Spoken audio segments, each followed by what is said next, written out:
بسم اللہ الرحمن الرحیم۔ قرآن پاک کی سورہ شورى آیت نمبر 49 سے 50 میں اللہ تعالیٰ کا فرمان ہے کہ وہ زمین اور آسمان کی بادشاہی کا مالک ہے۔ وہ جو کچھ چاہتا ہے پیدا فرماتا ہے، جسے چاہتا ہے لڑکیاں دیتا ہے، جسے چاہتا ہے لڑکے لڑکیاں ملا کر دیتا ہے، اور جسے چاہتا ہے بانجھ کر دیتا ہے۔ وہ سب کچھ جانتا اور ہر چیز پہ قادر ہے۔ ناظرین، اللہ تعالیٰ غفور الرحیم ہے۔ وہ جو چاہتا ہے کرتا ہے، لیکن یاد رکھیں وہ کبھی بھی کسی پر ظلم نہیں کرتا۔ ہمارے ہاں اکثر آپ نے شادی بیاہوں اور میلوں ٹھیلوں پر ایسے لوگوں کو دیکھا ہوگا جو کہ ناچتے گاتے اور بعض حالتوں میں بھیک بھی مانگتے ہیں۔ ان کے مختلف نام ہیں، جیسے خسرا، مخنث، ہجڑا، خواجہ سرا وغیرہ وغیرہ۔ ان میں سوائے خواجہ سرا کے باقی کے نام سے طنز اور تحقیر نظر آتا ہے۔ لفظ خواجہ سرا قدرے بہتر نام ہے۔ یہ نام ان کو مغل بادشاہوں نے دیا تھا۔ فارسی زبان میں افسر کو خواجہ اور محل کو سرا کہتے ہیں، لہٰذا اس سے مراد ہوا محل کے افسر۔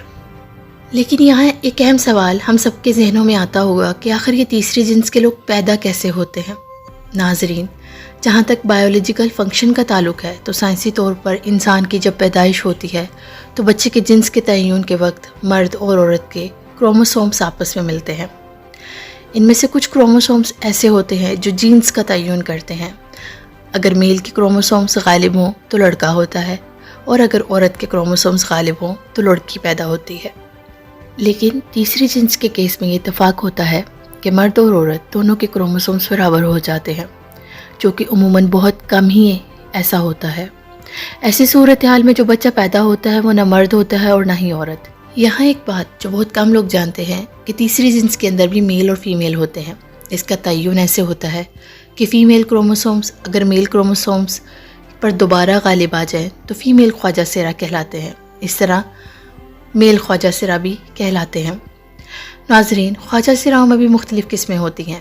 پاکستان کے صوبہ سندھ میں خواجہ سراؤں کے باقاعدہ طور پر ڈیرے موجود ہیں۔ ان ڈیروں کو سندھی زبان میں مڑی کہا جاتا ہے، جہاں سندھ کے خواجہ سراؤں کے سب سے اہم گرو رہائش پذیر ہیں۔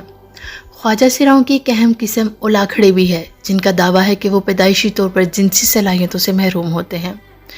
وہ خوشی کے موقع پر نذرانے وصول کر کے آپس میں بانٹ کر گزارا کرتے ہیں، اور ان کا عموماً اٹھنا بیٹھنا بھی معزز گھرانے میں ہوتا ہے۔ ناظرین محترم، حضرت علی علیہ السلام، جن کا علم و حکمت میں پوری کائنات میں کوئی ثانی نہیں، ایک دفعہ آپ سے دریافت کیا گیا کہ خواجہ سراؤں کی وراثت کا کیا مسئلہ ہے؟ تو آپ نے جواب دیا کہ خواجہ سرا کی وراثت کا تعین اس کی مشابہت کی بنا پر کیا جائے، یعنی اگر وہ مرد کے مشابہ ہے تو مرد کا حصہ پائے گا، اور اگر اس کی جسامت عورت کے مشابہ ہے تو اسے عورت کا حصہ ملے گا۔ اس سے معلوم ہوتا ہے کہ اسلام میں عورت اور مرد کی طرح تیسری جنس کو بھی حقوق سے نوازا گیا ہے۔ ایک دفعہ ایک شخص نے خنسا یعنی خواجہ سرا سے شادی کی، اور مہر میں اس شخص نے اس کی بیوی یعنی خنسا کو ایک لونڈی دی۔ وہ خنسا یعنی خواجہ سرا مردوں اور عورتوں دونوں قسم کا تھا۔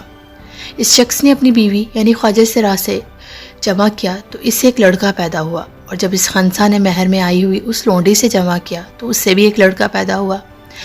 یہ بات مشہور ہو گئی اور معاملہ امیر المومنین علی بن ابی طالب کی خدمت میں پیش کیا گیا۔ تو جب آپ نے اس خنسا سے پوچھا تو اس نے جواب دیا کہ اس میں مردوں والی خصوصیت بھی ہے اور اسے عورتوں کی طرح حیض بھی آتا ہے۔ حضرت علی نے اپنے دونوں غلاموں برق اور کمبر کو بلایا اور ان کو حکم دیا کہ وہ خنسا یعنی اس خواجہ سرا کی دونوں طرف والی پسلیاں شمار کریں۔ اگر بائیں جانے والی ایک پسلی دائیں جانے والی ایک پسلی سے کم ہو تو اس خنسا کو مرد سمجھا جائے گا، ورنہ اس کو عورت تصور کیا جائے گا۔ اس کے بعد جب یہ واضح ہو گیا کہ اس خواجہ سرا کی ایک پسلی کم ہے تو حضرت علی علیہ السلام نے اس کے مرد ہونے کا فیصلہ صادر فرمایا اور اس کے شوہر اور اس کے درمیان علیحدگی کروا دی۔ ناظرین، اسلامی کتاب میں درج ہے کہ جب اللہ تعالیٰ نے حضرت آدم علیہ السلام کو اکیلا فرمایا، پھر اللہ تعالیٰ نے حضرت آدم علیہ السلام پر احسان کا ارادہ فرمایا اور اس کا جوڑا پیدا فرمایا تاکہ ان میں سے ہر ایک اپنے جوڑے سے سکون حاصل کرے۔ حضرت آدم جب بیدار ہوئے تو ان کی بائیں جانب ایک حسین و جمیل عورت بیٹھی ہوئی تھی۔ یہی وجہ ہے کہ مرد کی بائیں جانب کی پسلی عورت سے کم ہوتی ہے اور عورت کے دونوں جانب کی پسلیاں برابر ہوتی ہیں۔ کل پسلیوں کی تعداد 24 ہے، 12 دائیں جانب اور 12 بائیں جانب ہوتی ہیں۔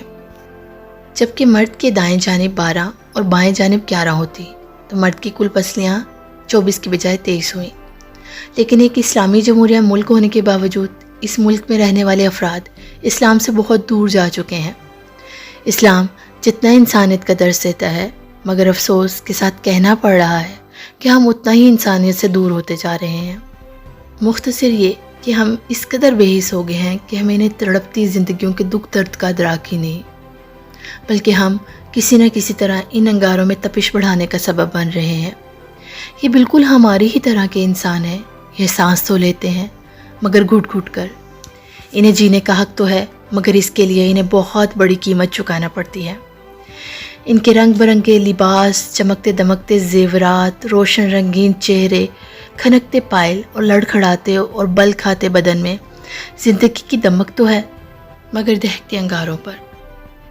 ان کی ظاہری چمک دمک کے پیچھے نہ جانے کتنی اذیتناک کہانیاں ہیں جنہیں سننے کی طاقت ہم میں نہیں ہے۔ ہو سکتا ہے ہماری روح ان کہانیوں کا بوجھ اٹھانے سے انکار ہی کر دے۔ یہ تھی ہمارے معاشرے میں جیتے جاگتے ان ستم ظریفوں کی کہانی، جنہیں ہر جگہ طنز و تحقیر کا سامنا کرنا پڑتا ہے۔